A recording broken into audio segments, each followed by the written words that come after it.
Hello guys, welcome to my channel. एक बार फिर से स्वागत है आप सबका हमारे नए लेक्चर में। गाइस, आज की वीडियो में हम लोग ये डिस्कस करने वाले हैं कि हमारा जो यूजीसी नेट 2020 का एग्जाम हुआ था गाइस 17 अक्टूबर को, सेकंड शिफ्ट वाला, उसको गाइस हम लोग आज डिटेल में डिस्कस करेंगे कि कैसे क्वेश्चंस पूछे गए थे, उसके आंसर्स क्या थे और क्वेश्चंस के लेवल क्या थे। ओके, तो आज के लेक्चर को हम लोग शुरू करते हैं।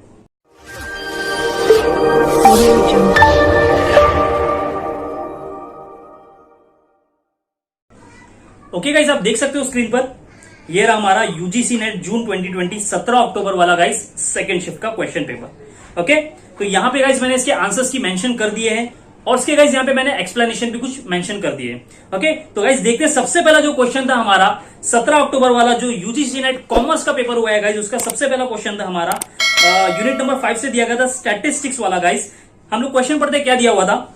In a survey, people are chosen from a class, friends or neighbors for the purpose of knowing their preference for a certain brand of a soft drink. Is an example of convenience sampling, judgment sampling, cluster sampling, stratified sampling. Guys, यहाँ पे हमको बताया गया कि हम लोग क्या कर रहे हैं, एक सर्वे कर रहे हैं और सर्वे के लिए हम लोग को सैंपल कलेक्ट कर रहे हैं। तो हम लोग ने सैंपल के लिए हमारे फ्रेंड्स को चुना, हमारे नेबर्स को चुना, ये जानने के लिए कि एक पर्टिकुलर सॉफ्ट ड्रिंक के प्रति उनका क्या प्रेफरेंस है, कि वो कौन से सॉफ्ट ड्रिंक को जो है गाइस वो प्रेफरेंस देते हैं। हम लोग ने हमारे नेबर से पूछा, हम लोगों ने हमारे फ्रेंड से पूछा कि वो किस ब्रांड को जो है वो प्रेफर करते हैं। तो यहाँ पे गाइस इस सैंपलिंग का जो हम लोग ने टेक्निक यूज किया, हमारे फ्रेंड से पूछा, हमने नेबर से पूछा, तो ये कौन सी सैंपलिंग में आएगा गाइस। तो यहाँ पे कुछ ऑप्शन दिए हुए थे, convenience sampling, judgement sampling, cluster and stratified sampling. तो गाइस ये सिंपल सा क्वेश्चन था। जब हमको सैंपल कलेक्ट करना बहुत ही आसान होता है, बहुत ही इजी होता है, तो उसको हम लोग बोलते हैं कन्वीनियंस सैंपलिंग। मैंने यहाँ पे कुछ बताया नीचे, convenience sampling it is a type of non probability sampling. याद रखना है गाइस, कन्वीनियंस सैंपलिंग एक नॉन प्रोबेबिलिटी का टाइप है, where a sample is taken from a group of people easy to contact। यहाँ पे सैंपल कलेक्ट किया जाता है ऐसे लोगों से जिन तक पहुंचना बहुत ही आसान होता है, यानी कि हमको इजीली हम कांटेक्ट कर सकते हैं उनसे। Example, friends, neighbours, local people. Okay, तो यहाँ पे वही बताया था कि एक सर्वे किया जा रहा है सॉफ्ट ड्रिंक के प्रेफरेंस को जानने के लिए, तो हमने सैंपल के तौर पर लिया है नेबर्स को, फ्रेंड्स को। तो ये गाइस कन्वीनियंस सैंपलिंग का एग्जाम्पल है। ओके, आगे बढ़ते हैं हम लोग। क्वेश्चन नंबर 2 था गाइस, ये थोड़ा एक हाई लेवल का क्वेश्चन पूछ लिया लोगों ने, लीगल एस्पेक्ट से पूछा गया गाइस हमारे यूनिट नंबर 9 से।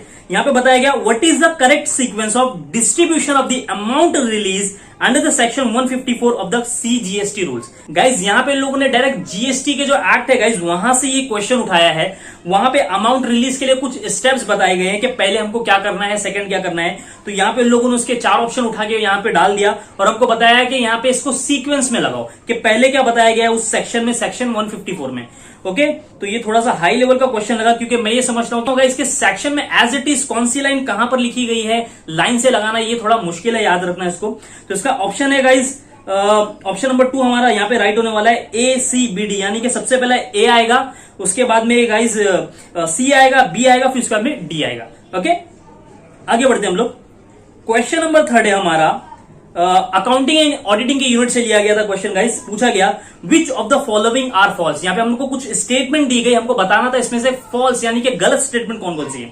सबसे पहला पढ़ते हैं हम लोग, a partner are not bound to carry on the business of the firms to the greatest common advantage. क्या पार्टनर की ये जिम्मेदारी नहीं होती कि वो बिजनेस के ग्रेटेस्ट एडवांटेज के लिए काम करे? सर कैसी बात करें, पार्टनर की तो ये रिस्पॉन्सिबिलिटी होती है कि वो फर्म्स के एडवांटेज के लिए काम करे। तो यहां पे तो ये स्टेटमेंट हमारा फॉल्स हो गया। ओके, तो ऑप्शन नंबर ए तो हमारा आंसर में आएगा ही आएगा। Where a partner is entitled to interest on a capital subscribed by him, such interest shall be payable whether or not there are profit। यहाँ पे बताया गया कि जो पार्टनर ने कैपिटल कंट्रीब्यूट किया है बिजनेस में, उसमें उसको इंटरेस्ट मिलता है, चाहे प्रॉफिट हो या ना हो। कैसा होता है सर, कैसी बात कर रहे हो, जब प्रॉफिट ही नहीं है तो हम उसको इंटरेस्ट कैसे देंगे। ओके, तो ये स्टेटमेंट भी हमारा रॉन्ग है, यानी कि ए और बी दोनों गलत है। सी पढ़ते हैं, an outgoing partner has a right to claim a share in the profit of the firm till his account is finally settled. यहाँ पे बताया गया जो आउटगोइंग पार्टनर है, जो फर्म को छोड़ के जा रहा है, उसके पास ये राइट है कि वो अपना जो है प्रॉफिट वो मांग सकता है जब तक उसका जो है अकाउंट सेटल नहीं हो जाता। जी हाँ, बिल्कुल, वो अपना अकाउंट सेटल नहीं होता तब तक वो जो है वो प्रॉफिट में हिस्सा मांग सकता है। ओके, ये तो ऑप्शन गाइस सी हमारा वो तो राइट है। हमको यहाँ पे पूछा है कि फॉल्स कौन सा है, तो फॉल्स में गाइस सी तो आएगा ही नहीं। डी पढ़ते हम लोग, a partner may be expel from the firm only with the consent of all other the partners. यहाँ पे बोलता है कि पार्टनर को हम लोग पार्टनरशिप फर्म से एक्सपेल कर सकते हैं, निकाल सकते हैं, only with the consent of all the partner. जब सारे पार्टनर जो एग्री होंगे उस पार्टनर को निकालने के लिए, तभी हम पार्टनर को निकाल सकते हैं। क्या ऐसा होता है? सर ऐसा बिल्कुल भी नहीं होता, क्योंकि हम पार्टनर को जरूरी नहीं है कि सारे पार्टनर की कंसेंट हो तभी निकाल सकते हैं। अगर मेजोरिटी की भी कंसेंट होगी तो हम लोग यहाँ पे पार्टनर को निकाल सकते हैं। और भी बहुत सारी कंडीशन है गाइस, जैसे कि अगर वो पार्टनर फॉर्म के अगेंस्ट में कुछ काम करता है तभी भी हम उस पार्टनर को जो है फॉर्म से निकाल सकते हैं। अगर वो पार्टनर लूनेटिक हो गया, पागल हो गया, इंसॉल्वेंट हो गया, तभी भी हम उसको पार्टनरशिप फॉर्म से निकाल सकते हैं। तो यहां पे कंसेंट मैटर नहीं करता सारे पार्टनर का। तो ये स्टेटमेंट भी गाइस सरासर गलत है। ओके, तो यहां पे हमारा आंसर होने वाला है option number 1, A B D जो स्टेटमेंट वो हमारी रॉन्ग दी हुई है। आगे बढ़ते हैं हम लोग। क्वेश्चन नंबर 4 है गाइस हमारा बिजनेस फाइनेंस से यूनिट से लिया गया है, यूनिट नंबर 4 से। क्या क्वेश्चन पूछा गया, which one of the following is the most pervasive and sustaining objective of the financial decision making. Guys यहां पे हमको सिंपली जो है फाइनेंशियल मैनेजमेंट का सस्टेनिंग ऑब्जेक्टिव पूछा गया, यानी कि अल्टीमेट मेन ऑब्जेक्टिव पूछा गया हमको फाइनेंशियल मैनेजमेंट का। ओके, तो फाइनेंशियल डिसीजन मेकिंग यानी कि फाइनेंशियल मैनेजमेंट का ही पार्ट है। तो यहां पे हमको बताना था कि मेन ऑब्जेक्टिव क्या होता है फाइनेंशियल डिसीजन मेकिंग का। तो गाइस हम लोग ये तो 11 से पढ़ते आ रहे हैं कि फाइनेंशियल मैनेजमेंट के दो इंपॉर्टेंट ऑब्जेक्टिव होते हैं, एक होता है प्रॉफिट मैक्सिमाइजेशन, एक होता है वेल्थ मैक्सिमाइजेशन या वैल्यू मैक्सिमाइजेशन हम लोग इसको बोलते हैं। तो गाइस यहां पे प्रॉफिट मैक्सिमाइजेशन अल्टीमेट ऑब्जेक्टिव नहीं होता, जबकि अल्टीमेट ऑब्जेक्टिव ओवरऑल ऑब्जेक्टिव हमारा होता है value maximisation of equity share holder. Okay, तो यहां पे हमको वही पूछा था कि sustaining objective of financial decision making, तो इसका आंसर है गाइस ऑप्शन नंबर 3 यानी कि वैल्यू मैक्सिमाइजेशन। ओके, आगे बढ़ते हैं हम लोग। क्वेश्चन नंबर 5 है गाइस हमारा मार्केटिंग से लिया गया क्वेश्चन है। ओके, मार्केटिंग में गाइस हम लोग पढ़ते हैं product life cycle. Okay, product life cycle में हम लोग पढ़ते हैं उसके स्टेजेस, इंट्रोडक्शन होता है, ग्रोथ होता है, मैच्योरिटी होता है, डिक्लाइन होता है। तो यहां पे उसका मैच द कॉलम का क्वेश्चन बना के दे दिया। ओके, यहां पे गाइस लेकिन दूसरे कॉलम में लोग ने इंटरनेशनल कंपटीशन डाल दिया। ओके, जबकि हमारे बुक्स में हम लोग देखते हैं तो हमको प्रोडक्ट लाइफ साइकिल का फीचर दिया होता है, लेकिन इंटरनेशनल कंपटीशन वाला हमको देखने को जल्दी नहीं मिलता है। ओके, तो यहां पे लोग ने बना के दे दिया, लेकिन फिर भी बहुत ही आसान था क्वेश्चन था। अगर आप ध्यान लगाते तो आप इसका कर सकते थे। गाइस मैं पढ़ता हूं क्वेश्चन। इंट्रोडक्शन से रिलेटेड क्या मैच होगा गाइस, सबसे पहले हमारा मैच होगा ऑप्शन नंबर 3 मैच होगा a few competitors at home. जाहिर सी बात है जब इंट्रोडक्शन स्टेज है यहां पे जो कॉम्पिटिटर है गाइस वो कम होने वाले। ओके, तो ए का तो मैच कर रहा था हमारा 3 से।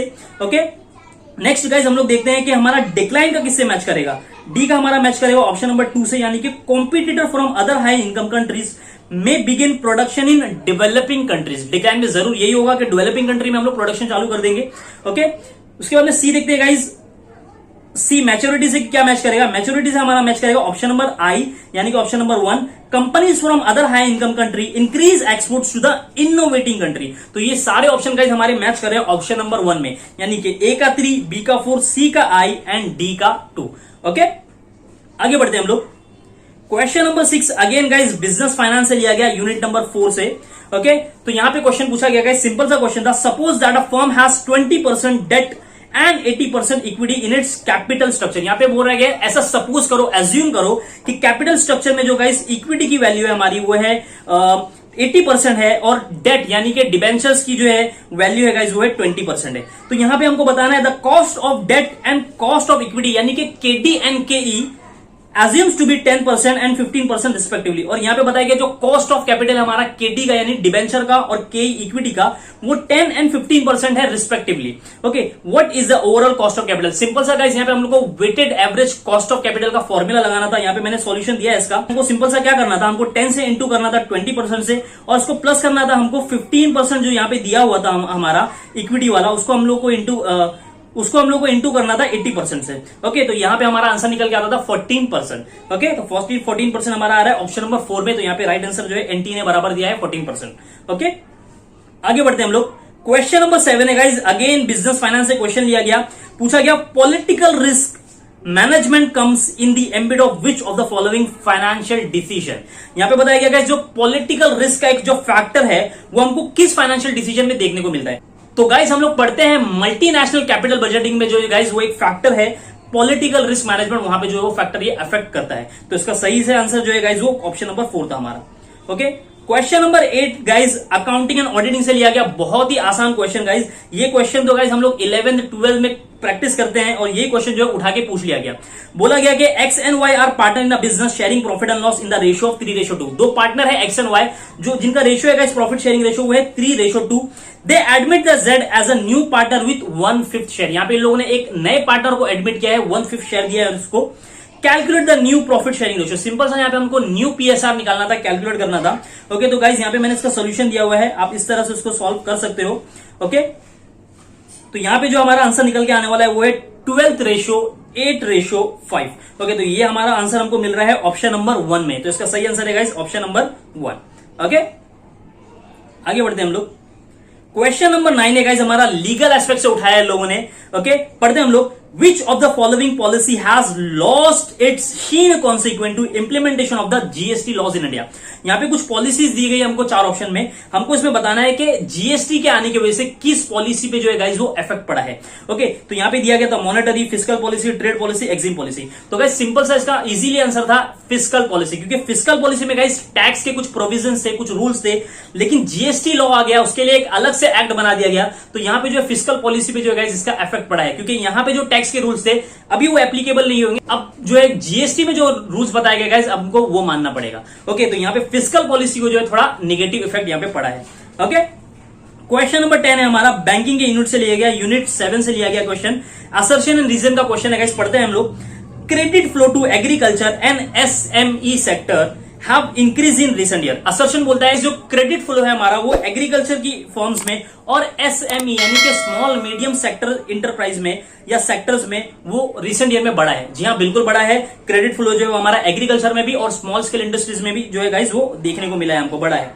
ओके, रीजन इसका यहां पे बताया गया, reserve Bank of India has gradually relax various controls in credit market. यहां पे रीजन बताया गया जो हमारा रिजर्व बैंक ऑफ इंडिया है, आरबीआई है, उसने जो है क्रेडिट फ्लो के जो रूल्स थे, जो रिस्ट्रिक्शन थे, उसको जो है वो रिलैक्स कर दिया, उसको कम कर दिया।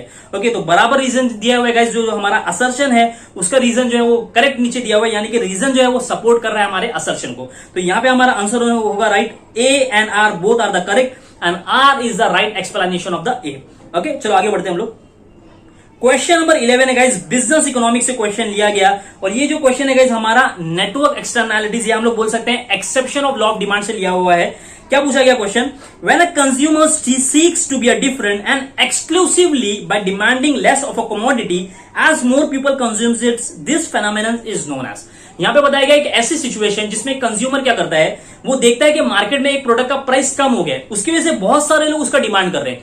तो यहां पे वो कंज्यूमर क्या करता है, लोगों से डिफरेंट होने के लिए ऐसी सिचुएशन में वो खुद डिमांड नहीं करता। यानी कि ये एक ऐसा अमीर कंज्यूमर होता है जो ये सोचता है कि मुझे लोगों से डिफरेंट रहना है, अगर लोग उस चीज को ज्यादा खरीद रहे हैं तो मैं उस चीज को नहीं खरीदूंगा। तो गाइस हम लोग पढ़ते हैं नेटवर्क एक्सटर्नैलिटीज में, इस इफेक्ट को हम लोग बोलते हैं स्नॉब इफेक्ट। ओके, और ये हमारा एक एक्सेप्शन है लॉ ऑफ डिमांड का, क्योंकि यहां पे डिमांड हमारा कम हो गया बिना प्राइस के इंक्रीज या डिक्रीज होके। हमने प्राइस को ये नहीं देखा कि उसका प्राइस इंक्रीज हो रहा है या डिक्रीज हो रहा है, हमने सिर्फ ये देखा कि पब्लिक जो है वो ज्यादा खरीद रही है, तो अब मुझे इसका डिमांड नहीं करना है। ओके, क्योंकि मैं चाहता हूं I want to be different from the crowd. Okay, तो यहां पे इसका आंसर आने वाला था ऑप्शन नंबर 2, यानी कि स्नॉब इफेक्ट में हम लोग ऐसी बात करते हैं। ओके, क्वेश्चन नंबर 12 है गाइस हमारा, यूनिट नंबर 2 से लिया गया, अकाउंटिंग एंड ऑडिटिंग से लिया गया क्वेश्चन है। ओके, तो सिंपल सा गाइस यहाँ पे हमारा जो अकाउंटिंग एंड ऑडिटिंग में हम लोग पढ़ते हैं रेशियो एनालिसिस, वहां से क्वेश्चन पूछे गए, कुछ रेशियोज दिए गए, उसके यहाँ पे फीचर्स दिए गए, हमको उसको मैच करना था। तो गाइस सबसे पहले हम लोग देखते हैं करंट रेशियो। करंट रेशियो में हम लोग लिक्विडिटी की बात करते हैं, current asset divide by current liability. तो यहाँ पे हमारा मैच करता था हमारा option number B, liquidity crisis. तो लिक्विडिटी क्राइसिस मैच करेगा गाइस हमारा करंट रेशियो से, यानी कि हमारा बी मैच करेगा गाइस ऑप्शन नंबर आई से। तो हम देखते हैं बी का मैच कर रहा है गाइस, ऑप्शन नंबर 1 में ही बी जो है वो हमारा ऑप्शन नंबर आई से मैच कर रहा है। तो एक ही ऑप्शन से हमको पता चल गया कि इसका आंसर जो है गाइस वो ऑप्शन नंबर 1 होने वाला है। और भी देख लेते हैं हम लोग, जो पहला था गाइस इनएबिलिटी टू पे द इंटरेस्ट, तो इससे मैच करेगा हमारा इंटरेस्ट कवरेज रेशियो। अगर किसी को नहीं भी पता तो वो डायरेक्ट वो इंटरेस्ट देख के जो है मैच कर सकता था यहां पर। उसके बाद में guys inefficient collection of receivable, collection की बात हम लोग गाइस डेटर टर्नओवर रेशियो में करते हैं, तो यहां पे मैच करेगा हमारा ऑप्शन नंबर 2 इससे। और return of share holders fund being much higher than the overall return on investment, ये हमारा मैच करेगा सिंपली डेट इक्विटी रेशियो से। डेट इक्विटी रेशियो में हम लोग guys return of share holders की बात करते हैं। ओके, तो यहां पे ऑप्शन नंबर हमारा 1 जो है वो राइट है। नेक्स्ट क्वेश्चन नंबर 13 है गाइस हमारा, मार्केटिंग से लिया गया। क्वेश्चन पूछा गया, survey instruments used to assess customer perception of service quality are called. यहां पे बताया गया गाइस हम लोग कस्टमर का परसेप्शन ले रहे हैं, कस्टमर का ओपिनियन ले रहे हैं सर्विस क्वालिटी को चेक करने के लिए कि सर्विस क्वालिटी बराबर है या नहीं। तो यहां पे जो हम लोग इंस्ट्रूमेंट यूज करते हैं सर्वे के टाइम पे, तो यहां हमको बताना था कौन कौन से जो वो इंस्ट्रूमेंट है सर्विस क्वालिटी के। तो गाइस यहां पे आप देख सकते हो, मैंने यहां पे इसका सोल्यूशन दिया हुआ है। Types of instrument of service quality. तो गाइज यहाँ पे 4 हमारे जो है वो इंस्ट्रूमेंट होते हैं सर्विस क्वालिटी से रिलेटेड, आप देख सकते हो। तो यहाँ पे हमको सिंपली देखना था कौन कौन से जो वो इंस्ट्रूमेंट है। तो गाइज आप क्लियरली देख सकते हो जो ऑप्शन नंबर ए है सीईटीज के लिए कोई भी हमारा इंस्ट्रूमेंट नहीं है सर्विस क्वालिटी को सर्विस क्वालिटी के सर्वे को चेक करने का। ओके, तो यहां पे हमारा सही ऑप्शन होने वाला था ऑप्शन नंबर 4, यानी कि बी सी डी ई जो है हमारे वो इंस्ट्रूमेंट है सर्विस क्वालिटी को असेस करने का। ओके, आगे बढ़ते हैं हम लोग। क्वेश्चन नंबर 14 है गाइस, मार्केटिंग से लिया गया। सिंपल सा क्वेश्चन है, पूछा गया telemarketing is a part of. Telemarketing यानी कि जो हम कम्युनिकेशन करते हैं मोबाइल के जरिए, फोन के जरिए जो हम लोग गाइस मार्केटिंग करते हैं, लोगों से कम्युनिकेट करते हैं हमारे प्रोडक्ट को प्रमोट करने के लिए, बेचने के लिए। तो ये हमारा मार्केटिंग कौन से टाइप का मार्केटिंग होता है? ऑप्शन दिए गए viral marketing, social, direct marketing, relationship marketing. तो सिंपल सा गाइस हम लोग यहाँ पे फोन से कम्युनिकेट कर रहे हैं, यानी कि हम लोग डायरेक्टली कम्युनिकेट कर रहे हैं, तो इसको हम लोग बोलते हैं direct marketing. Okay, option number 3 इसका राइट है। क्वेश्चन नंबर 15 गाइस हमारा यूनिट नंबर 5 स्टैटिस्टिक्स से लिया गया। In a moderately skewed distribution, which of the following equation indicate the relationship among the mean median mode? Simple सा है guys, हमको यहाँ पे मीन मीडियन मोड का जो है वो फॉर्मूला बताना था, तो इसको ऑप्शन नंबर 2 हमारा जो राइट होने वाला है।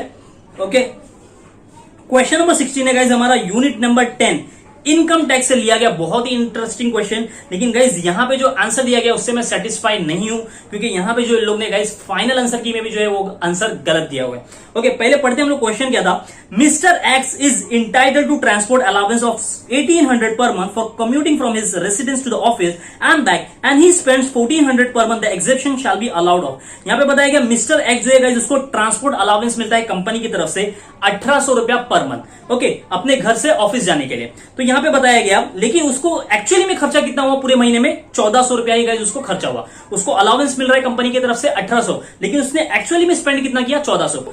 तो यहां पे बताना था हमको कि इसको एग्जेम्पशन कितना मिलेगा। तो गाइस इन लोगों ने जो आंसर दिया है वो है ऑप्शन नंबर 3, यानी कि 1600 पर मंथ, यानी कि जो लिमिट दी गई है हमारे इनकम टैक्स में कि 1600 ही आपको जो एग्जेम्पशन मिलेगा, चाहे आपका खर्चा ज्यादा हो या कम हो। ओके, तो गाइस लेकिन ये आंसर जो है वो रॉन्ग है, क्योंकि यहां पे अभी हमारा अमेंडमेंट हुआ है। अब अमेंडमेंट के अनुसार यहां पे हमको कोई भी एग्जेम्पशन नहीं मिलेगा ट्रांसपोर्ट अलाउंसेस का। आपको डायरेक्टली जो है वो एक 40,000 की जो है वो स्टैंडर्ड डिडक्शन दी जाएगी सैलरी हेड में। ओके, तो गाइज मैंने यहाँ पे इसका सॉल्यूशन दिया हुआ है। सेक्शन 16 में बताया गया गाइज कि अभी दिया जाएगा स्टैंडर्ड डिडक्शन अप टू 14,000 दिया जाएगा सैलरी पीपल को। ओके, और यहाँ पे बताया गया the present exemption in respect of transport allowances and reimbursement of medical expenses is propose to be withdrawn nil. यहाँ पे उनको जो है गाइस विथड्रॉ कर लिया है। ये जो लिमिट थी हमारे 1600 ट्रांसपोर्ट अलाउंस का, उसको अभी क्या कर दिया है? विथड्रॉ कर दिया है, नील कर दिया है। ओके, और ये हमारा एप्लीकेबल हो गया था 1 अप्रैल 2019 से। तो हमारा करंट ईयर का जो पेपर के हिसाब से गाइस इसका आंसर होना चाहिए था नील, यानी कि option number 4। The answer should be option number 4, लेकिन इन लोगों ने जो है गाइस ऑप्शन नंबर 3 को सही दिया। ओके, आगे बढ़ते हैं। क्वेश्चन नंबर 17 हमारा अगेन इनकम टैक्स से लिया गया क्वेश्चन है। बहुत ही आसान सा सवाल गाइस, टैक्स ऑडिट से रिलेटेड क्वेश्चन पूछा गया। देखते हैं हम लोग। Tax audit is compulsory in case of person is carrying on business whose gross turnover exceed। यहां पे बताया गया गाइस कि टैक्स ऑडिट कंपलसरी हो जाता है अगर हम बिजनेस कंडक्ट कर रहे हैं, तो कितने अमाउंट होने के बाद में हमारा जो है वो टैक्स ऑडिट यहां पे कंपलसरी हो जाता है। ओके, तो यहां पे हमारा बिजनेस का जो टोटल टर्नओवर है गाइस, जब हमारा 1 करोड़ से ज्यादा हो जाता है तब हमको यहां पे टैक्स ऑडिट करवाना कंपलसरी हो जाता है। ओके, तो मैंने यहां पे गाइस टेबल दिया आपको। अगर आप प्रोफेशन में काम कर रहे हो गाइस, तो अगर आपकी जो इनकम है टोटल टर्नओवर है अगर 50 लाख को एक्सीड कर जाता है, तो यहां पे आपको जो है टैक्स ऑडिट करवाना कंपलसरी होता है। और बिजनेस के केस में अगर 1 करोड़ से ऊपर चला जाता है तो आपको टैक्स ऑडिट यहां पे कंपलसरी हो जाता है। और अगर आपका बिजनेस सेक्शन 4480 के अंडर में आता है गाइस, वो कैटेगरी में आता है, तो यहां पे 2 करोड़ की लिमिट दी गई है, यानी कि 2 करोड़ क्रॉस होने के बाद में जो है आपको टैक्स ऑडिट करवाना कंपलसरी है। तो यहां पे हमको सिंपल सा पूछा था बिजनेस के लिए टैक्स ऑडिट कब कंपलसरी होता है, तो इसका आंसर था ऑप्शन नंबर 2, यानी कि 1 करोड़ रुपीज। ओके, आगे बढ़ते हैं हम लोग। क्वेश्चन नंबर 18 है गाइस हमारा यूनिट नंबर 2 का अकाउंटिंग एंड ऑडिटिंग से लिया गया क्वेश्चन है। Objective of energy management and audit invariably includes which of the following. यहां पे सिंपली हमको ऑब्जेक्टिव बताना था हमारा एनर्जी मैनेजमेंट ऑडिट का। ओके, तो गाइस हम लोग पढ़ते हैं। ऑप्शन नंबर ए है हमारा minimising cost of energy consumption. क्या एनर्जी ऑडिट में हम लोग ये पढ़ते हैं कि हमको मिनिमाइज करना है हमारे एनर्जी कंजम्पशन को? जी हाँ, बिल्कुल करना है। सेकंड है हमारा minimising waste in energy consumption. क्या हमको वेस्ट को भी मिनिमाइज करना है एनर्जी से रिलेटेड? जी हाँ, बिल्कुल करना है। ऑप्शन नंबर सी हमारा scaling harmful impact of pollution on health of natives. क्या हमको आसपास के लोगों की हेल्थ के बारे में सोचना है, इसलिए हमको पॉल्यूशन को कम करना है? क्या ये गाइस एनर्जी ऑडिट का पार्ट है? सर ये तो इन्वायरमेंटल ऑडिट का पार्ट है, ये हमारा एनर्जी ऑडिट का पार्ट नहीं है, तो ये सी तो हमारा ऑप्शन होने वाला नहीं है, डी हमारा करेक्ट है, मिनिमाइजिंग इन्वायरमेंटल डिग्रेडेशन। हमको जो है एनर्जी का कंजम्पशन यूज जो है कम करना है ताकि हमारा इन्वायरमेंट का डिग्रेडेशन जो है वो कम हो, यानी कि एनवायरमेंट पे जो है वो नेगेटिव इफेक्ट ना पड़े। ओके, तो गाइज यहाँ पे हमारा ऑप्शन नंबर 3 करेक्ट है, यानी कि ए बी डी जो है वो ऑब्जेक्टिव है एनर्जी ऑडिट के। ओके, आगे बढ़ते हैं हम लोग। क्वेश्चन नंबर हमारा 19 है गाइज, इनकम टैक्स से लिया गया क्वेश्चन है। अगेन गाइज जो हमारा चैप्टर 6 होता है डिडक्शन वाला, उससे रिलेटेड क्वेश्चन पूछा गया। यहाँ पे हमको एटीजी से रिलेटेड इन्फॉर्मेशन दी गई और उसके नीचे और सामने जो है गाइज उसके कुछ फीचर्स बताए गए। ओके, तो यहाँ पे हमको मैच करना था। सिंपली गाइज मैंने यहाँ पे इसका सोल्यूशन दे दिया है कि जो हमारा एटीजी होता है वो रिलेटेड होता है डोनेशन टू चैरिटेबल इंस्टीट्यूशन या चैरिटेबल ऑर्गेनाइजेशन। 80 हमारा बात करता है डिडक्शन ऑन रेंट पेड। अगर हमको गाइज हाउस रेंट अलावेंसेस नहीं मिल रहा है तो हम यहाँ पे डिडक्शन ले सकते हैं रेंट के लिए under section 80G। 80GGA related है गाइज हमारा साइंटिफिक रिसर्च से। 80GG भी रिलेटेड है हमारा guys donation by Indian company to political party. अगर हमारी इंडियन कंपनी कोई पॉलिटिकल पार्टी को डोनेशन देती है गाइज तो यहाँ पे हम डिडक्शन ले सकते हैं अंडर सेक्शन GGB में। Okay, donation by person to political party, और अगर कोई एक अकेला पर्सन जो है गाइज वो डोनेशन करता है पॉलिटिकल पार्टी को तो वो डिडक्शन ले सकता है अंडर सेक्शन 80GGC। तो यहां पे सिंपल से हमको मैच करना था गाइज, आप देख सकते हो 80GGC, तो 80GGC हमारा मैच करेगा ऑप्शन नंबर 3 से। ओके, यानी कि any person donation in respect of contribution given by the person to the political party. हमारा 80G किससे मैच करेगा गाइज, रेंट से रिलेटेड है हमारा, तो यानी कि ऑप्शन नंबर बी मैच करने वाला है हमारा ऑप्शन नंबर 1 से। ओके, तो ये सारे ऑप्शन गाइज हमारे मिल रहे हैं ऑप्शन नंबर 3 में, यानी कि ए का 3, बी का 1, सी का 4 एंड डी का 2। ओके, तो ये आसान सा क्वेश्चन था, बहुत ही सिंपल था। अगर आपने ये किया था तो इसका आंसर जो है गाइज आप आराम से कर सकते थे। ओके, आगे बढ़ते हैं हम लोग। क्वेश्चन नंबर 20 है हमारा, यूनिट नंबर 7 बैंकिंग से लिया गया है guys. Reverse repo rate is a tool used by the Reserve Bank of India primarily to. यहाँ पे गाइस जो आरबीआई का एक इंस्ट्रूमेंट है रिवर्स रेपो रेट, आरबीआई उसको यूज करता है। क्यों यूज करता है? ताकि जो है वो लिक्विडिटी को जो है वो एब्जॉर्ब कर ले मार्केट में से। ओके, तो यहाँ पे इसका ऑप्शन नंबर 2 हमारा राइट होने वाला था, absorb the liquidity. Okay, next है question number 21, management and HRM से क्वेश्चन लिया गया गाइस। पूछा गया beliefs, attitude, tradition and expectation which are share by group member is called. यहाँ पे बिलीव्स बताया गया, एटीट्यूड बताया गया, ये किसके पार्ट है? ये सिंपल सा ग्रुप नॉर्म्स की बात कर रहे हैं यहाँ पे। ओके, तो ऑप्शन नंबर 1 इसका राइट है। क्वेश्चन नंबर 22 गाइस लिया गया यूनिट नंबर 2 यानी कि अकाउंटिंग एंड ऑडिटिंग से फिर एक क्वेश्चन लिया गया। यहाँ पे हमको पूछा गया process of standard costing. Standard costing जो हम लोग पढ़ते हैं गाइस कॉस्ट अकाउंटिंग में, उसके हमको यहाँ पे प्रोसेस पूछा गया, हमको सिस्टमैटिकली लगाना था। तो गाइस यहाँ पे आप देख सकते हो, मैंने चार्ट में बताया, सबसे पहले हम लोग करते हैं एस्टैब्लिशिंग द स्टैंडर्ड। सबसे पहले हम लोग जो है कुछ स्टैंडर्ड को स्टैब्लिश करते हैं। तो यहाँ पे हमारा ऑप्शन दिख रहा है, ऑप्शन नंबर ए में दिया हुआ है एस्टैब्लिशिंग द स्टैंडर्ड कॉस्ट। तो यहाँ पे सबसे पहला हमारा होने वाला है ऑप्शन नंबर ए। ओके, सेकेंड हम लोग करते हैं guys determination of actual cost. यहाँ पे हम लोग हमारे एक्चुअल कॉस्ट को भी जो है वो डिटरमाइन करते हैं एडवांस में। ओके, तो यहाँ पे हमारा मैच होने वाला है B, measurement of actual cost, यानी कि ए और बी तो सिस्टमैटिकली अरेंज है ऑलरेडी। उसके बाद में गाइस हम लोग कंपेयर करते हैं एक्चुअल कॉस्ट को स्टैंडर्ड कॉस्ट से। तो यहाँ पे गाइस आप देख सकते हो ऑप्शन नंबर ई आएगा उसके बाद में, comparison of actual and standard cost, यानी कि ए बी ई। तो गाइस ए बी ई हमारा मिल रहा है ऑप्शन नंबर 1 में, तो इसका राइट आंसर होने वाला है हमारा ऑप्शन नंबर 1। ओके, आगे बढ़ते हैं हम लोग। क्वेश्चन नंबर 23 है गाइस हमारा बिजनेस इकोनॉमिक्स से रिलेटेड क्वेश्चन पूछा गया।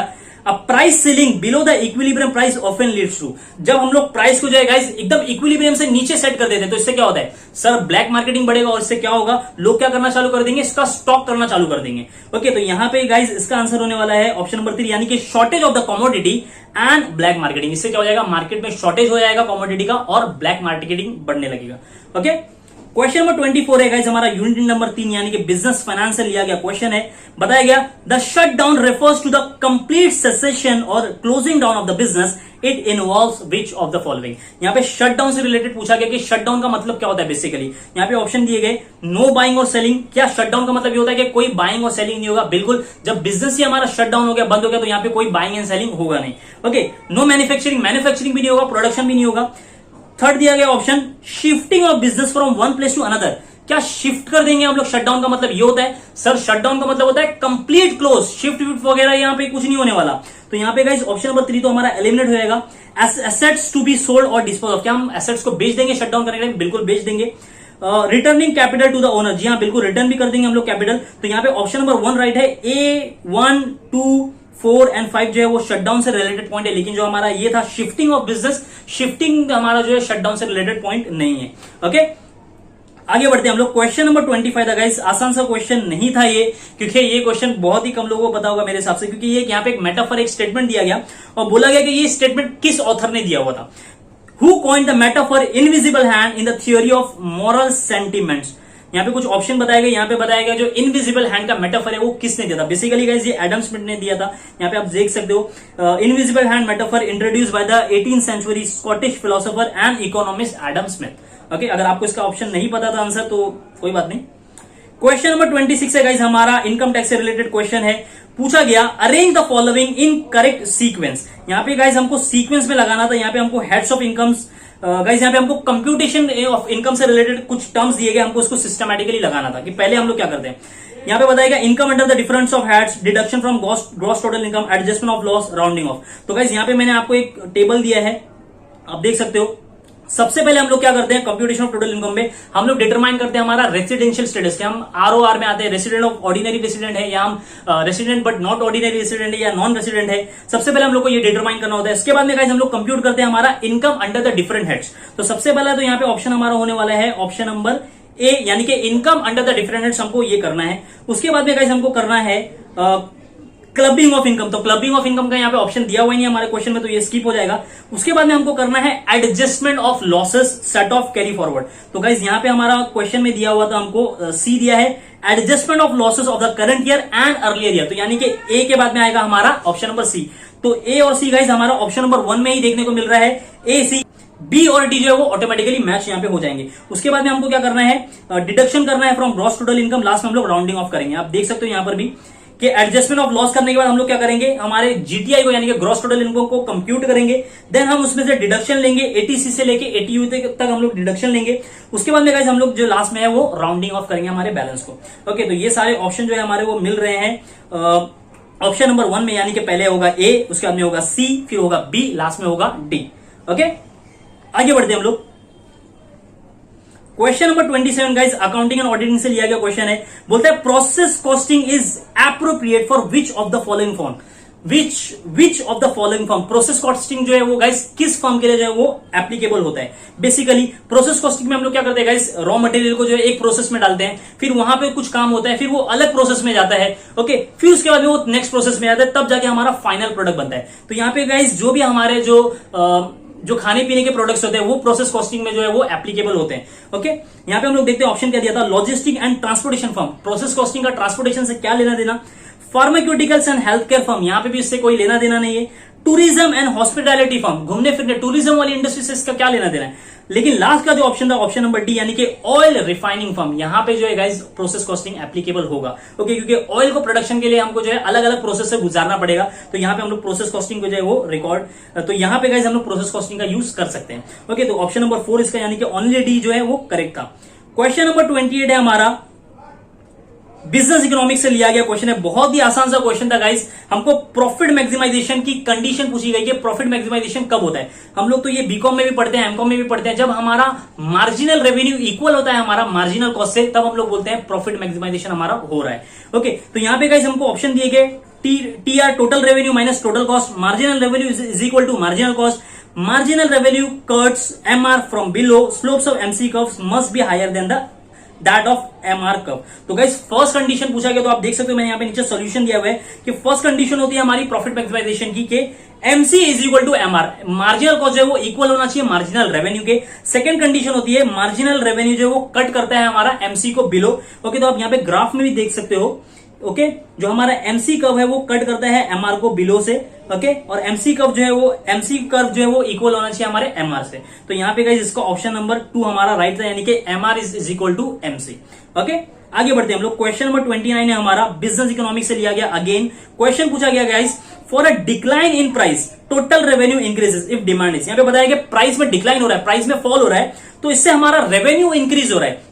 तो ये कौन से टाइप का डिमांड है। तो गाइस यहाँ पे देख सकते हो मैंने एक चार्ट बताया आपको कि जब हमारा प्राइस जो है वो रिड्यूस होता है, रिडक्शन इन प्राइस, तो हमारा तो जो हमारा टोटल रेवेन्यू गाइस वो इंक्रीज होता है। और यहां पे जो हमारा डिमांड या प्राइस होता है वो प्राइस इलास्टिक होता है। तो इलास्टिक के केस में गाइस ऐसा होता है कि हमारा प्राइस कम होता है और हमारा रेवेन्यू बढ़ता है। ओके, तो यानी कि अपोजिट डायरेक्शन में ये काम करता है।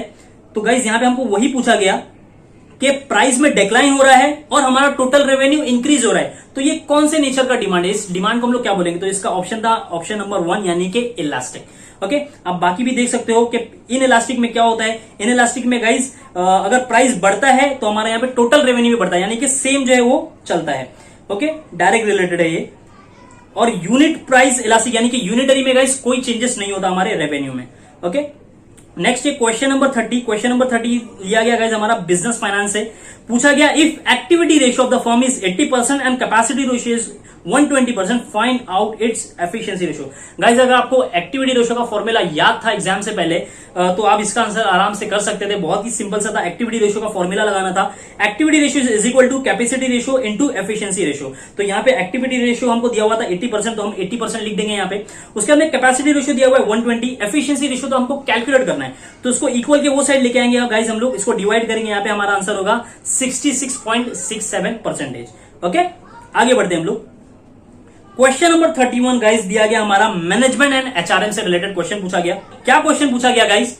पूछा गया which of the following method of training is not a part of the job training method. यहाँ पे कुछ हमको ट्रेनिंग मेथड दिए गए, इसमें से हमको बताना था कौन सा एक जो है वो ऑफ द जॉब का पार्ट नहीं है। यानी कि जो सारे ऑप्शन है गाइस हमारे वो of the job training method के हैं, उसमें से एक जो है वो ऑन द जॉब वाला होगा। आपको वही पहचानना है कि कौन सा एक जो है वो ऑन द जॉब वाला है। तो गाइस मैंने यहाँ पे आपको बता दिया सारे on the job method end of the job method के कौन कौन से टाइप्स होते हैं। ओके, आपको सिंपली जो है अगर आपको ये याद है आप इसका आंसर कर सकते हो। और गाइस ये हमेशा क्वेश्चन पूछे जाते हैं कि कौन सा ऑन द जॉब वाला है, ऑफ द जॉब वाला है, तो आपको ये 100% करके जाना होता है। ओके, तो हम लोग देखते हैं कि जो हमारा ऑप्शन नंबर 3 है अप्रेंटिसशिप गाइस, वो हमारा ऑन द जॉब मेथड है। बाकी ये जो सेंसिटिविटी है, ट्रांजिशनल है, कॉन्फ्रेंस है, वो सारे जो हमारे ऑफ द जॉब में देख सकते हो आप। ऑफ द जॉब में है लेक्चर एंड कॉन्फ्रेंस, देन है ट्रांजिशनल एनालिसिस, सेंसिटिविटी ट्रेनिंग, तो ये ऑफ द जॉब के पार्ट है। लेकिन जो अप्रेंटिसशिप है गाइस वो हमारा ऑन द जॉब का पार्ट है। तो यहाँ पे आंसर है हमारा ऑप्शन नंबर 3। आगे बढ़ते हैं हम लोग। क्वेश्चन नंबर 32 है गाइस हमारा लीगल एस्पेक्ट से लिया गया।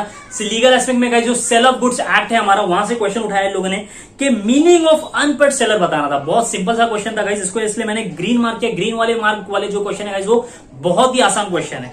ओके, तो यहाँ पे हमको गाइस सिंपल सा बताना था कि अनपेड सेलर कौन होता है। तो ऑप्शन नंबर 3 है the person who has sold the goods and has not yet receive the price.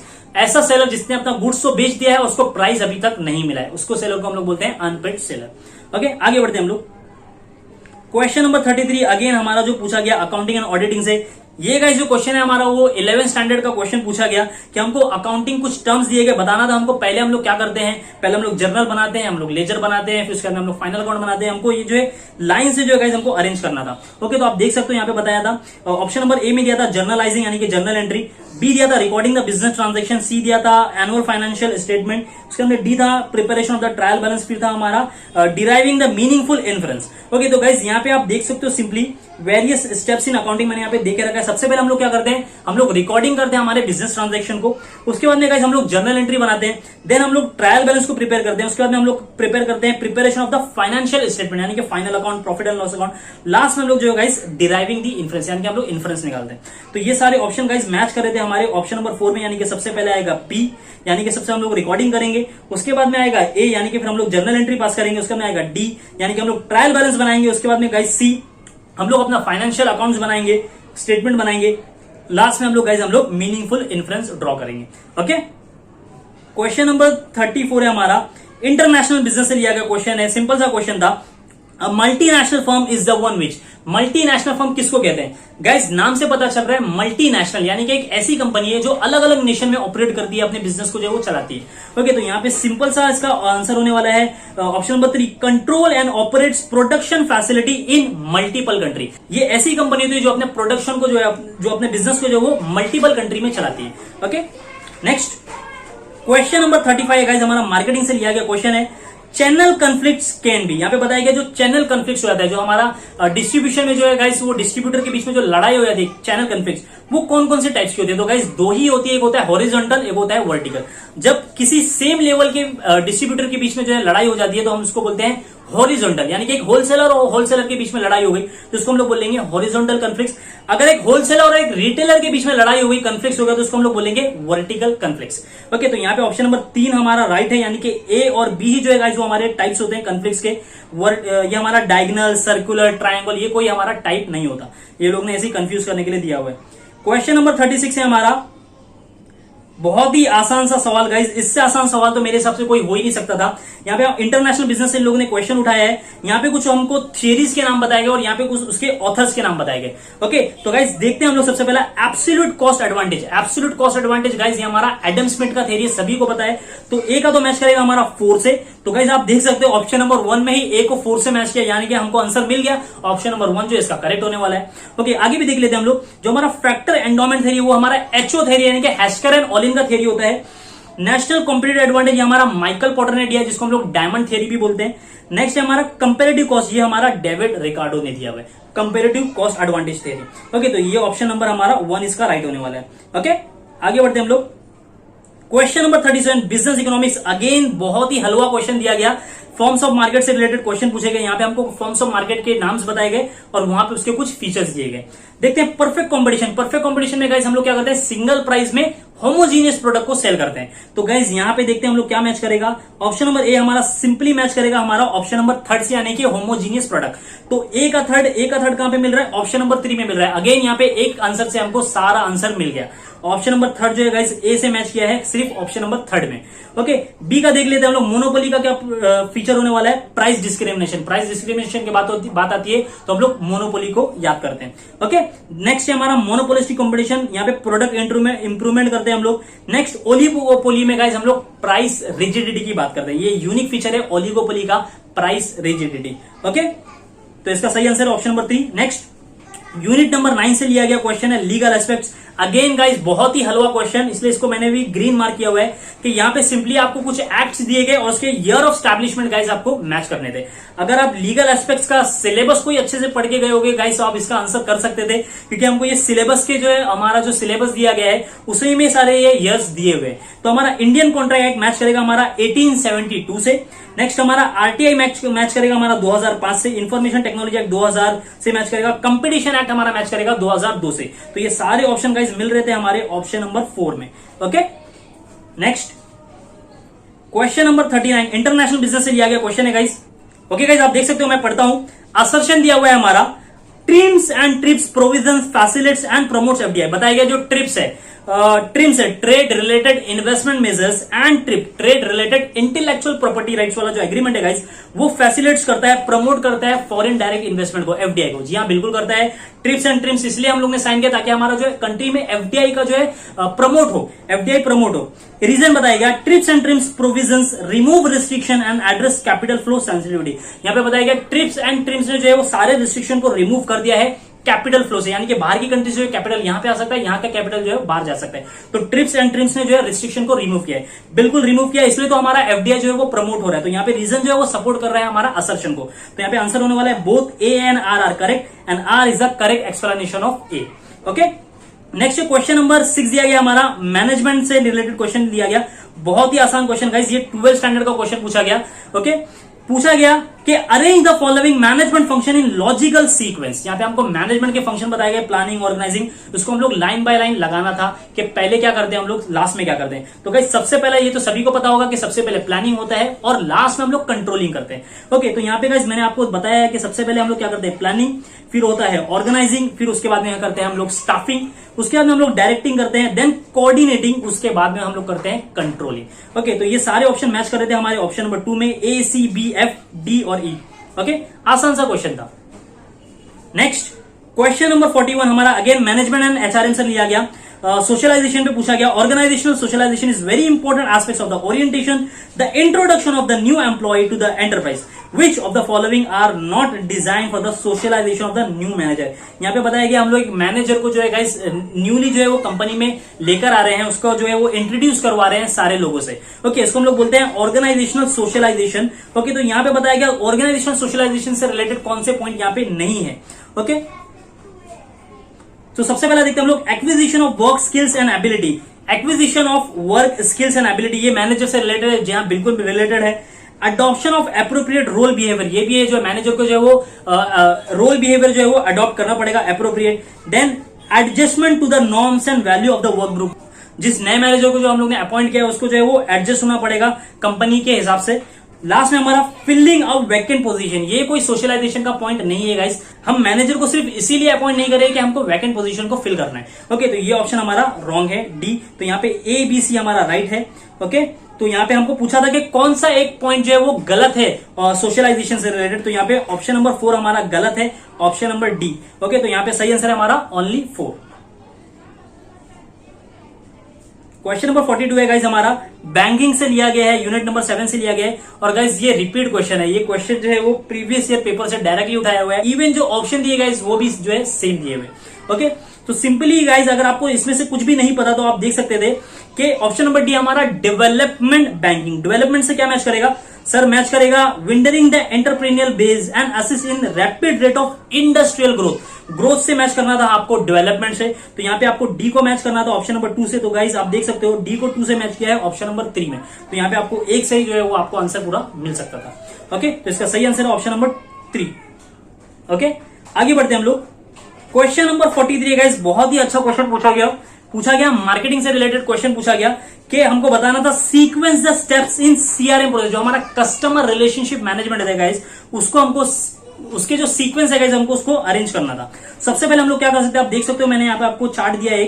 सबसे पहले हम लोग क्या करते हैं, कलेक्टिंग दी कस्टमर डेटा, हम लोग कस्टमर से रिलेटेड जो है वो डेटा को कलेक्ट करते हैं। तो सबसे पहले आएगा कलेक्शन ऑफ कंज्यूमर डेटा, यानी कि ऑप्शन नंबर बी आएगा सबसे पहला। नेक्स्ट हम लोग क्या करते हैं, उस डेटा को एनालाइज करते हैं, तो यहाँ पे आएगा हमारा बी एंड सी आएगा, यानी कि हमारा सही आंसर होने वाला है बी और सी। उसके बाद हम लोग क्या करते हैं guys, identify the target customer, उसके बाद में गाइस हम लोग टारगेट कस्टमर को जो है वो आइडेंटिफाई करते हैं। तो यहाँ पे देखते हैं हम लोग सबसे पहले आएगा बी, उसके बाद में आएगा सी, उसके बाद में आएगा डी। बी सी डी कहां पे मैच कर रहा है हमारा, बी सी डी मैच कर रहा है हमारा ऑप्शन नंबर 2 में, तो बी सी डी ए ई हमारा सही सीक्वेंस होता है। ओके, आगे बढ़ते हैं हम लोग। क्वेश्चन नंबर 44 है गाइस, वो हमारा करंट अफेयर से दिया गया क्वेश्चन है। ओके, कोविड-19 और लॉकडाउन से रिलेटेड क्वेश्चन पूछा गया। क्या है question, which of the following industry verticals receive boost amid कोविड-19 पैंडेमिक लॉकडाउन। यहाँ पे पता है जब लॉकडाउन हो गया था गाइस पूरी कंट्री में, तो कौन सी इंडस्ट्रीज, कौन सी फर्म्स को जो है वो बूस्ट मिला, बेनिफिट मिला। तो यहाँ पे सिंपल सा ऑप्शन दिया हुआ था, online education, gaming and entertainment. जी हाँ बिल्कुल, सब लोग घर में बैठे हुए थे, ऑनलाइन एजुकेशन कर रहे थे और जो है गेम वगैरह एंटरटेनमेंट कर रहे थे। उसके अंदर ऑप्शन नंबर बी है e commerce and E payment infrastructure. सारे जो है गाइस लॉकडाउन लगा हुआ था, कोई बाहर जा नहीं सकता था, इसलिए सब लोग जो है वो ई पेमेंट पे शिफ्ट हो गए थे, तो यहाँ पे ई कॉमर्स और ई पेमेंट को जो है वो बूस्ट मिला है। नेक्स्ट ऑप्शन नंबर सी हमारा रिटेलिंग एंड फार्माक्यूटिकल्स। गाइस हम लोग दूर दूर नहीं जाते थे लॉकडाउन में, जो हमारा पास का रिटेल शॉप था वहीं से हम लोग खरीदारी करते थे। फार्माक्यूटिकल्स, दवाइयों का वगैरह जो है वो बूस्ट हुआ था गाइस, दवाइयां वगैरह ज्यादा बिकी थी, तो एबीसी तो जो है वो गाइस कंपनीज को बूस्ट मिला था। देखिए जो हमारा हॉस्पिटैलिटी है, देन हमारा मैन्युफैक्चरिंग एंड एमएसएमई, ये सारे तो गाइस पिट गई थी, ये सारी कंपनीज तो बंद हो गई थी। हॉस्पिटैलिटी यानी कि जो होटल्स वगैरह होती है ये बंद हो गई थी। मैन्युफैक्चरिंग एंड एसएमईज होती है, जो स्मॉल स्केल इंडस्ट्रीज होती है, वो सारी जो है वो बंद पड़ गई थी। ओके, तो यहाँ पे सही आंसर हमारा होने वाला है ऑप्शन नंबर 3 यानी कि A B C. Okay guys, आगे देखते हैं हम लोग। क्वेश्चन नंबर 45 है हमारा, लीगल एस्पेक्ट से लिया गया क्वेश्चन है, सिंपल सा क्वेश्चन है, 2 स्टेटमेंट दी गई थी। कॉन्ट्रैक्ट हुज ऑब्जेक्ट और कंसिडरेशन आर अनलॉफुल और वॉइड, ऐसे कॉन्ट्रैक्ट जिनका ऑब्जेक्ट वो अनलॉफुल हो, यानी कि अगर सपोज मैं एक कॉन्ट्रैक्ट करता हूं एक पर्सन से कि आप एक थर्ड पर्सन को कत्ल कर दो, उसका मर्डर कर दो, मैं आपको जो है वो पेमेंट करता हूं, आपको मैं पैसे देता हूं उसके बदले में, क्या ये कॉन्ट्रैक्ट सही होगा। यहाँ पे ऑब्जेक्ट, यहाँ पे जो हम लोग जो कंसिडरेशन यूज कर रहे हैं वो अनलॉफुल है, गलत काम के लिए हम लोग कॉन्ट्रैक्ट कर रहे हैं, तो ऐसे कॉन्ट्रैक्ट को हम लोग वॉइड बोलते हैं। ओके, तो ये हमारा स्टेटमेंट सही था।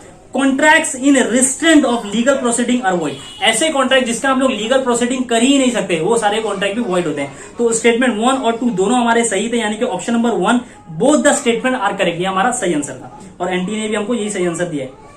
क्वेश्चन नंबर 46 गाइस हमारा मार्केटिंग से लिया गया, आसान सा क्वेश्चन था। फीचर्स पूछे गए हमारे सर्विस से related, which of this readily accepted distinguish characteristics of the services, service की कैरेक्टरिस्टिक्स बताना था। तो गाइस ऑप्शन नंबर 1 हमारा कैरेक्टरिस्टिक्स है, यानी कि बी सी डी ही कैरेक्टरिस्टिक्स है। बी पेरिशेबिलिटी, सर्विस हमारी पेरिशेबल होती है। देन हमारा इनसेपरेबल, सर्विस जो है वो सेपरेबल नहीं होती, यानी कि जो पर्सन और जो सर्विस दे रहा है वो जो है सर्विस और जो पर्सन जो है वो सर्विस दे रहा है वो सेपरेट नहीं कर सकते हम लोग दोनों को। ओके, इनसेपरेबल होती है। देन इनटेंजिबल, सर्विस जो है गाइस वो इनटेंजिबल होती है, हम उसको देख नहीं सकते, उसको फील कर सकते हैं हम लोग। ओके, तो ये जो इनस्क्रूटेबिलिटी है, जो हमारा इनफ्लेक्सिबिलिटी है, ए और ई जो है वो हमारा सर्विस का फीचर्स में नहीं आता। तो यहाँ पे आंसर था हमारा ऑप्शन नंबर 1, यानी कि बी सी डी जो हमारे सर्विस के कैरेक्टरिस्टिक्स है। आगे बढ़ते हैं हम लोग 47। अगेन जो है गाइस हमारा लीगल एस्पेक्ट से क्वेश्चन लिया गया। Intellectual property rights IPR protect the use of information and idea that are of dash value. यहाँ पे बताना था हमको गाइस कि जो हमारा इंटेलेक्चुअल प्रॉपर्टी राइट्स होता है, जैसे कॉपीराइट है, ट्रेडमार्क है, ये सारे हम लोग कॉपीराइट्स हम लोग लेते हैं, ट्रेडमार्क हम लोग बनाते हैं, किस लिए बनाते हैं? क्योंकि हमारा जो प्रोडक्ट होता है उसकी कोई कमर्शियल वैल्यू होती है, मार्केट में कोई उसकी वैल्यू होती है, तभी तो हम लोग चाहते हैं कि दूसरे लोग उसको कॉपी ना करें। ओके, तो यहाँ पे हमको बताना था जो हमारे आईपीआर होते हैं, जो इंटेलेक्चुअल प्रॉपर्टी होती है, उसकी वैल्यू कैसी होती है, सोशल वैल्यू होती है, मॉरल वैल्यू होती है, क्या कमर्शियल वैल्यू होती है? तो आसान सा सवाल था, ऑप्शन नंबर 3 इसका जो है राइट है, यानी कि कमर्शियल वैल्यू। कोई चीज की हमारी कमर्शियल वैल्यू होती है तभी जो है गाइस हम लोग उसका पेटेंट करवाते हैं, उसका कॉपीराइट लेते हैं। ओके, आगे बढ़ते हैं हम लोग। क्वेश्चन नंबर 48 हमारा मार्केटिंग से रिलेटेड लिया गया। The consumers price sensitivity are influence by, बताया गया यहाँ पे एक कंज्यूमर जो है वो प्राइस को लेकर सेंसिटिव है। ओके, यानी कि गाइस यहाँ पे कंज्यूमर प्राइस सेंसिटिव का मतलब क्या होता है? एक कंज्यूमर है, जब भी वो अपना प्राइस को जो स्पेंड करता है तो वो सोचता है, वो प्रोडक्ट को देखता है, क्या वो प्रोडक्ट को जो है वो एक्चुअली वो प्राइस के हकदार है, क्या उस प्रोडक्ट के पीछे मेरे को इतने पैसे स्पेंड करने चाहिए? तो ये सारी प्राइस सेंसिटिविटी होती है कंज्यूमर की। तो उससे रिलेटेड हमको पॉइंट पूछे गए कि प्राइस सेंसिटिविटी हमारा किससे इन्फ्लुएंस होता है? हु बियर्स द कॉस्ट, जो कस्टमर बियर कर रहा है कॉस्ट, वो इन्फ्लुएंस होगा? जी हाँ, बिल्कुल होगा। What percentage of the total expenditure does the product represent, वो प्रोडक्ट को देखेगा कि उसमें क्या परसेंटेज जो है वो एक्सपेंडिचर दिया गया है और वो कितना चार्ज कर रहा है मेरे से। तो ये भी हम लोग पॉइंट को कंसिडर करेंगे। Who bear the cost and type of retailer from where the customer purchase, क्या हम रिटेलर को कंसीडर करेंगे? हम लोग देखेंगे कि रिटेलर कौन सा है, उस हिसाब से हम लोग प्राइस सेंसिटिविटी हम लोग देखते हैं? बिल्कुल नहीं, हमको रिटेलर से कोई लेना देना नहीं होता। Consumption of the product by the consumer, consumption पे हम लोग देखेंगे, कंसीडर करेंगे। नॉलेज अबाउट द प्रोडक्ट की नॉलेज जो है गाइस यहाँ पे मैटर करेगी। तो यहाँ पे हमारा ऑप्शन नंबर 4 जो है वो राइट होने वाला है। ए बी डी जो है हमारा फैक्टर है जो हमारा प्राइस सेंसिटिविटी को इन्फ्लुएंस करता है। ओके, क्वेश्चन नंबर 49 है गाइस हमारा बैंकिंग से लिया गया क्वेश्चन है। Skimming in e banking refers to, यहाँ पे हमको स्कीमिंग पूछा गया कि ई बैंकिंग में स्कीमिंग किसको बोला जाता है? तो गाइस स्कीमिंग का मतलब होता है ऑप्शन नंबर 1, यानी कि identifying fraudsters कॉपिंग vital information from the credit card. यहाँ पे कुछ गाइस थेफ्ट होते हैं, कुछ चोर लोग होते हैं जो क्या करते हैं, हमारे जो डेबिट कार्ड होता है, जो क्रेडिट कार्ड होता है, उसके क्लोन बनवा लेते हैं। ओके, और हमारे जो इन्फॉर्मेशन होती है, जो हमारे पैसे जो है वो चुरा लेते हैं। तो इसको गाइस बैंकिंग के लैंग्वेज में हम लोग बोलते हैं स्कीमिंग बोलते हैं। ओके, ऑप्शन नंबर 50 हमारा यूनिट नंबर 8 से लिया गया मार्केटिंग से। स्वच्छ भारत अभियान इज एन एग्जाम्पल ऑफ, तो गाइस स्वच्छ भारत अभियान जो इनिशिएटिव जो लिया था हमारी गवर्नमेंट ने, वो किस मार्केटिंग का टाइप्स है? तो गाइस सिंपल सा था, सोशल मार्केटिंग है, सोशल अवेयरनेस फैलाने के लिए ऐसे मार्केटिंग किए जाते हैं। स्वच्छ भारत अभियान, देन हमारा है बेटी बचाओ बेटी पढ़ाओ। ओके, तो ये सारे जो गाइस एड्स हैं, कैंपेन है, वो हमारे सोशल मार्केटिंग से रिलेटेड है। ओके, तो यहाँ पे पूछा गया था स्वच्छ भारत अभियान इज एन एग्जाम्पल ऑफ, दिया गया था sustainable marketing, service marketing, relationship marketing. ये सारे ऑप्शन गाइस वैलिड नहीं है। सही ऑप्शन था हमारा social marketing. Okay, social awareness के लिए हम लोग जो है ऐसी मार्केटिंग करते हैं। ओके, ऑप्शन नंबर 2 इसका राइट है। तो गाइस आज हम लोग ने डिस्कस किया 50 क्वेश्चन। नेक्स्ट लेक्चर में गाइस हम लोग और 50 क्वेश्चन को देखेंगे। ऐसा गाइस हम लोग पूरा 100 क्वेश्चन जो है वो पेपर 2 के डिस्कस करेंगे। ओके, तो आज के लेक्चर को हम लोग यहीं पे खत्म करते हैं। होप कि गाइस आपको लेक्चर अच्छा लगा होगा। मिलते हैं हमारे नए लेक्चर में। नए लेक्चर में हम लोग डिस्कस करेंगे आगे के 50 क्वेश्चन को। ओके, तो अगर आपको मेरा लेक्चर अच्छा लगता है तो प्लीज इसको लाइक करिए, दोस्तों में शेयर करिए और सब्सक्राइब करिए। ओके, तो जब तक के लिए गुड बाय, टेक केयर।